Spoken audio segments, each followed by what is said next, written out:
You're listening to WCAT Radio, your home for authentic Catholic programming. Welcome. My name is Frank Ambrosio, and I'm the director of the My Dante project at Georgetown University. Today it's my great pleasure to welcome you to a reading of the second canticle of Dante's Divina Commedia, voiced by Daniel Fitzpatrick. Danny will be reading his own translation of the poem, recently completed to honor the 700th anniversary of the great poet's death in the year 1321. Poetry is meant to be spoken and heard. Listen now as Dan Fitzpatrick reads the Purgatorio, the great story of the rebirth of human hope. Hello and welcome back to the Dante in a Year podcast. Today, we're continuing with Dante's Purgatorio, Canto 20. Against a greater will the will ill contends. Thus, against my pleasure, but to please him, I drew the sponge unsated from the water. I moved myself, and my leader moved swiftly through the spaces just along the rock, as one goes on battlements right along the wall. For the people who melt, drop by drop through their eyes, the ill that occupies the whole will, had gathered on the other side at the very edge. May you be cursed, ancient wolf, who has more prey than all the other beasts for your pitch-black endless hunger. O heaven, in whose gyres seem to be transmitted, some believe, our condition here below, when will he come to whom this beast will yield? We went with slow and careful steps, and I attended to the shades, who I heard piteously weeping and complaining. And by chance I heard sweet Mary called ahead of us as plaintively as when a woman cries out in birth. And there followed, how poor you were is all the better seen by that inn where you set down your sacred burden. And then again I heard, O good Fabricius, you will rather virtue with poverty than to possess great riches in viciousness. These words so pleased me that I drew forward to meet that spirit from whom they seemed to have come. He was speaking still of the largesse Nicholas offered the circumspect virgins to conduct their youth to honor. O soul who tell of such good, tell me who you were, I said, and why you alone renew these worthy praises. Your word will not be without mercy if I return to complete the brief passage of that life that flies to its end. And he, I will tell you, not for the comfort I expect from there, but because such grace illumines you before you've met with death. I was the root of the wicked plant that shadows all the Christian land, so that good fruit rarely falls there. But if Douai, Lille, Ghent, and Bruges could do it, there would be swift vengeance, and I request this of him who judges all.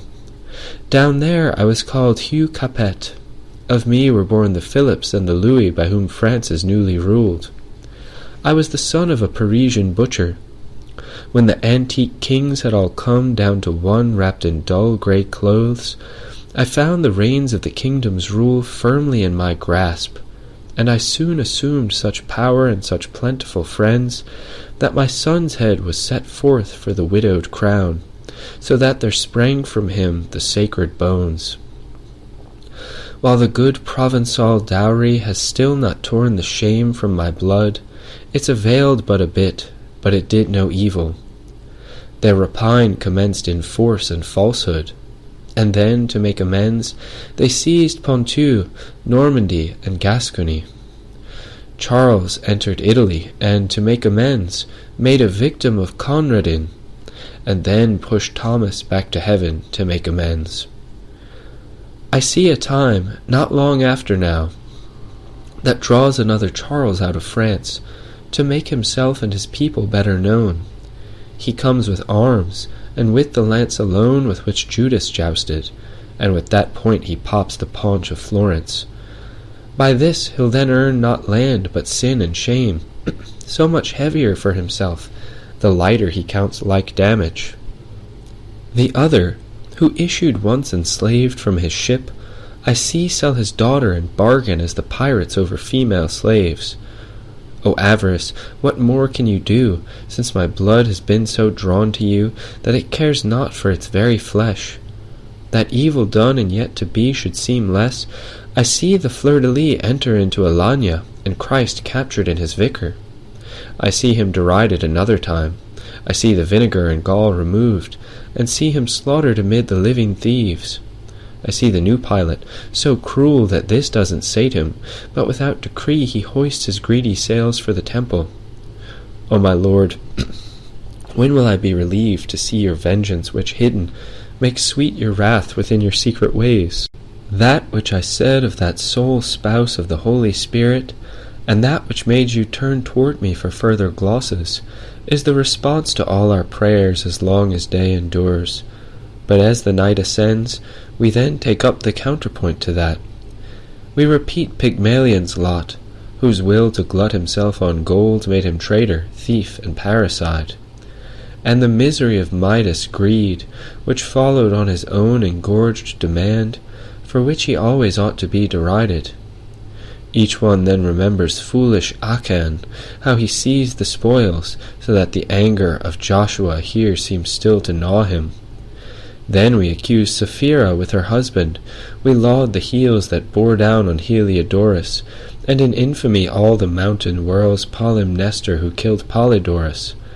Last of all each cries, Crassus, tell us, as you know, what's the flavor of gold? Now one raises his voice, now the other holds his low, in accord with that affection that spurs us to go now with greater and again with lesser steps. As each thus reasons on the good by day, I was not alone before, but here near by no other person lifted up his voice. Already now we'd parted from him, and we tried to rise as much as the path permitted our power, when I felt the mountain tremble as though to fall, at which a chill seized me, such as often seizes one who comes to death. No doubt Delos wasn't struck so hard before Latona formed her nest in it to birth the two eyes of heaven. Then commenced a cry on all sides, so that the master bore himself toward me, saying, Doubt not while I guide you. Gloria in excelsis Deo, they all said. By that I understood of those near, whose cry I could comprehend.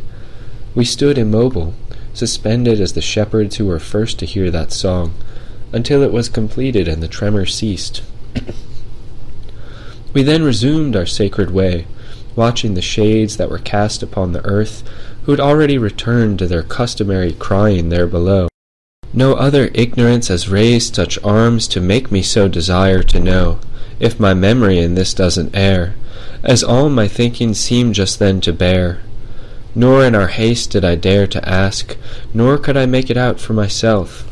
So I went on, timid and pensive. Thanks for joining me for another episode of the Dante in a Year podcast. See you next time for Dante's Purgatorio, Canto 21.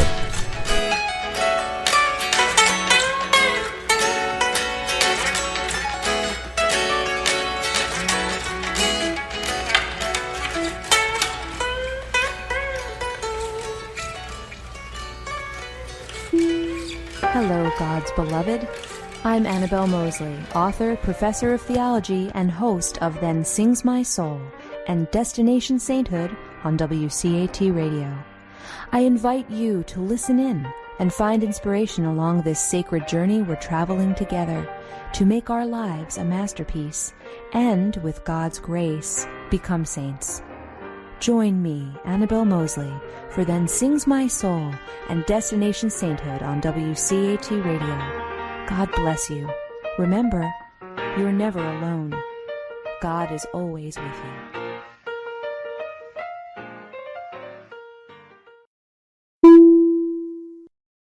Thank you for listening to a production of WCAT Radio. Please join us in our mission of evangelization. And don't forget, love lifts up when knowledge takes flight.